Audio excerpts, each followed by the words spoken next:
Well, hello friends, welcome back to the channel. Your friend David Valentin here to talk about another topic related to Orlando City.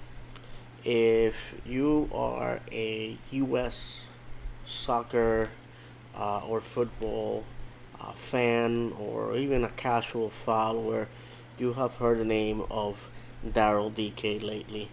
This kid that basically appears came out of nowhere is making a lot of waves, and it's a player that is making a lot of noise since going on loan from Orlando City to Barnsley in the Championship League. This is the second division of English football. I just wanted to talk a little bit about the short history of Daryl in professional football, how he relates to Orlando City, and what may be in his future. A little bit about Daryl from my personal perspective. I actually had the opportunity to talk to him last year when Orlando City in February had an open practice for season ticket holders. In this event, I had the opportunity to talk to all the Orlando City players, OCB players, Oscar Pareja himself. I actually talked to Luis Musi briefly, and my impressions of Daryl are that he seems like he's the product of a loving home, a home that has instilled in him great values and a work ethic, and it shows on everything that he has done. Aside from that, he is definitely gifted with a fantastic physique, great skills, and also the type of humbleness that allows the player to be coachable. He listens to advice, he listens to others, and when you are a player making your first steps in professional football and you have individuals like Nani as your teammates, and you have a player, a manager like Oscar Pareja, a man that anybody that has been under his leadership has nothing but great things to say. It's very easy to see why Daryl is in the position that he's in. A little bit about Daryl. Daryl was born June 3rd, 2000. He's 20 years old at the moment. This video is being recorded. He's from Edmond, Oklahoma, which is a suburb of Oklahoma City. I actually lived in Tulsa, Oklahoma for a few months in between high school and my service in the U.S. Navy. I briefly went to college in the state. What I can tell you about Oklahoma is that it is a landlocked state. It is very hot in the summer, very cold in the winter. At that particular time, Oklahoma City was not a destination for anything. That will change later. In 1994, obviously, we know about the terrorist attacks that put Oklahoma City on the map. And now Oklahoma City is home of the Oklahoma City Thunder, which is a uh, basketball NBA team. Basically, the Seattle Supersonics who moved to the city. And now Oklahoma City is actually growing. Oklahoma City is the capital of the state of Oklahoma, so it's definitely the biggest city in the state. And so they all lived a life in the heart of flyover country. Definitely, his Nigerian-born parents would have, would have been odd. They would stick out. But when you talk to Daryl, he talks about his childhood in Oklahoma with reverence, and it seems like he had a very happy childhood there. One of the things that was very prevalent once Daryl got into high school was the fact that a lot of the coaches for the American football team at the high school wanted Daryl to go in that direction. But his parents' love for uh, association football, what we know as soccer here in the United States, and the fact that they were afraid that Daryl was going to get hurt, which I played American football and I can tell you I will not want my kids to do that. The risk of being paralyzed, hurt, or have an injury that will affect the rest of your life that early on, it's not even worth the risk. So thank God for that. I think Daryl would have been a probably a good player, and maybe he would have gone into college, and maybe he would have gone into the NFL, but he probably would have been another player out of the bunch, and not this special individual that we see now. Daryl has something that to me sets him apart is that being that he lived in Oklahoma, he lived at home, and he attended a particular academy associated with the OKC Energy. Oklahoma City Energy is the USL Championship. That's the second division here in the United States. That team is in that second division, and Oklahoma City was the site of the second division wars in um, early on in the last decade. And NASL and USL were fighting to be the second division here in the United States. And Oklahoma City had two teams, Rayo KC, Rayo OKC, and OKC Energy. Rayo was owned by Rayo Vallecano from Spain, and that was the NASL team, and OKC Energy was the USL team. The NASL and Rayo basically disappeared from the landscape, opening the field for OKC Energy. So here we see Daryl, as talented as he is, he's not associated with any MLS team, any MLS academy, any US program, residency program, or nothing. This was a kid that went to high school, went to practice, and went home. I mean, how much Americana can you expect from the guy? Now, um, titles that he had earned while attending Edmond North High School was he was a three-time Oklahoma Offensive Player of the Year. He was also the Gatorade Player of the Year for the state of Oklahoma, and he played for the OKC Energy U23s in what was then known as the PDL to the USL League Two, which is the fourth division of American football or soccer here in the United States. Um, After high school, he committed to the University of Virginia. This university is located in Charlottesville. And interesting fact, um, I happened to have a service call at the University Hospital, at the University of Virginia, the week I met Daryl. I actually flew there Monday. I was there Monday, Tuesday, Wednesday. I returned back to Florida. I was doing some service calls in South Florida. And after I was done with that, I drove directly to the practice in the facilities that the team has now in Kissimmee. And I found the town, which is basically in the Appalachian Mountains near the border with West Virginia, quite lovely. It's the idea that most Americans we have of what college should be, just a sprawling um, campus with buildings all over the place, and students walking around with their backpacks, and it's cold, and just basically that's again the idea that we have of college. And I got to see the stadium where he played, and it was super humble. Nothing to write home about, basically. But the people that followed football within the university talked highly of him. I had no idea who he was, to be quite honest with you.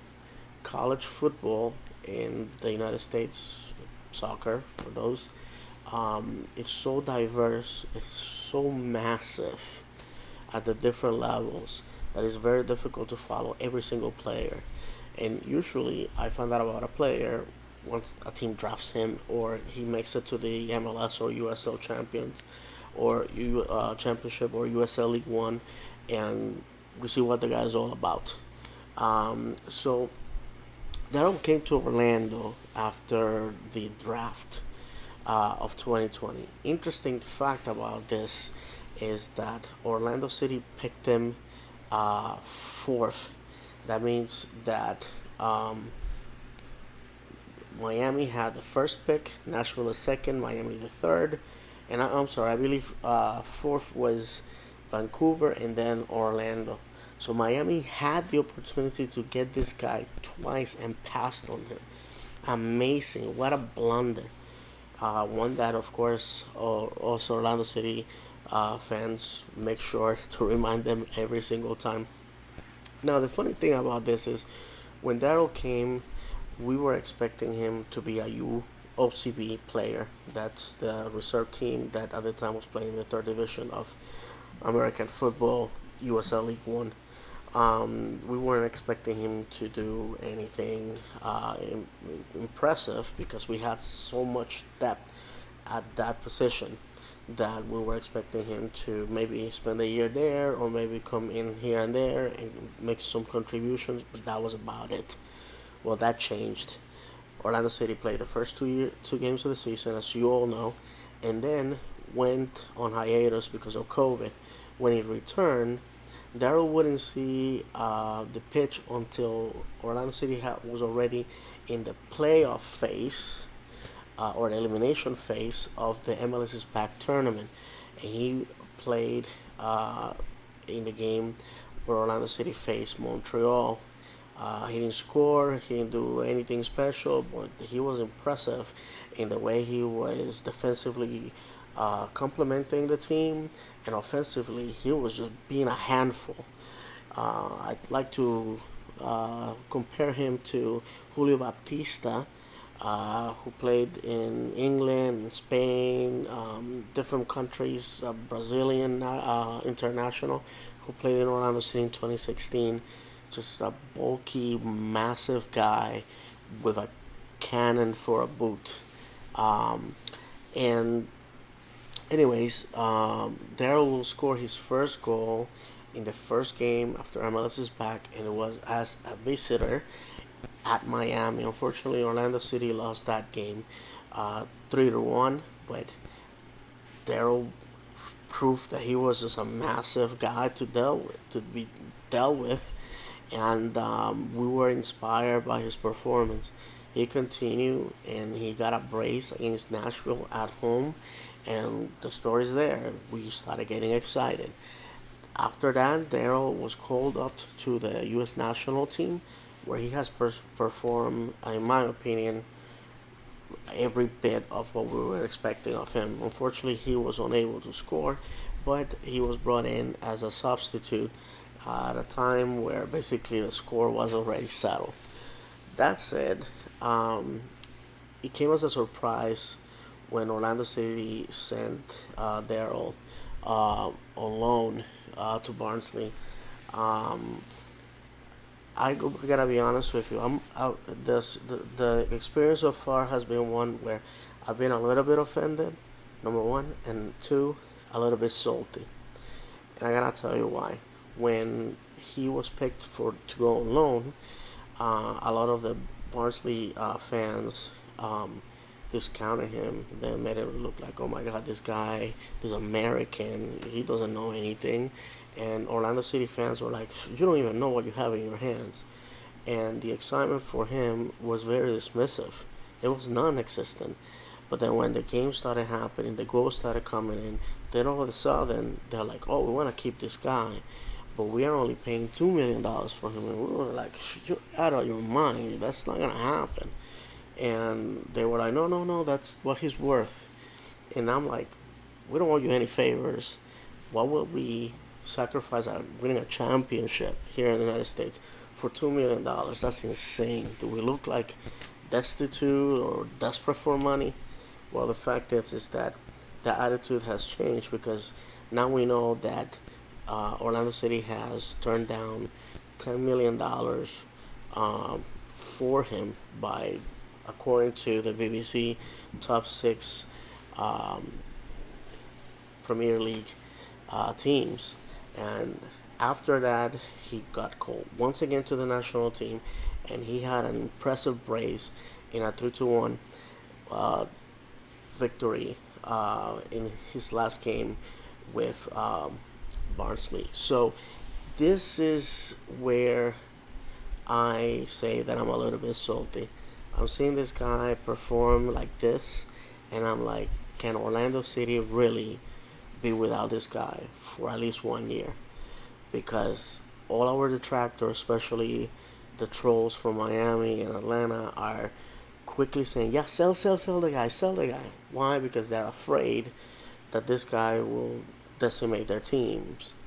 Um, Same guys at first were calling Orlando City crazy for turning down the $10 million, and same guys before that were saying that we were crazy for selling our biggest asset.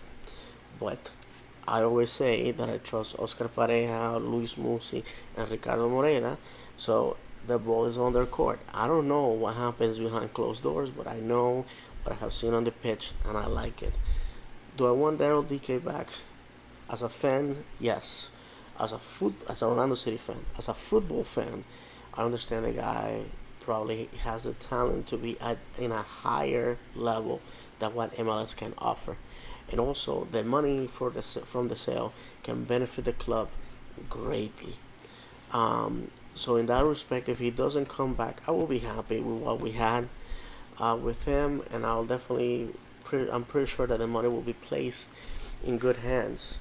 We are going to be vacating two DP spots in 2022 when, uh, as is expected, Mauricio Pereira will probably be moving on, and Nani will be completing his contract with Orlando City. We at the moment have an open DP spot, which we can grab that money and actually go and get a super goal scorer and burn this league to the ground. Who knows? But that's it. That's basically I wanted to touch those topics from an Orlando City fan perspective.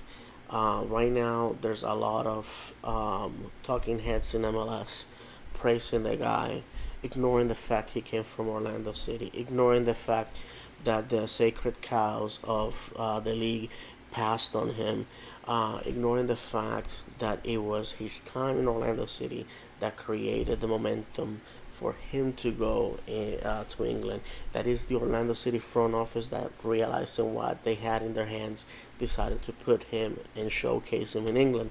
All these things are pretty much being ignored at the moment.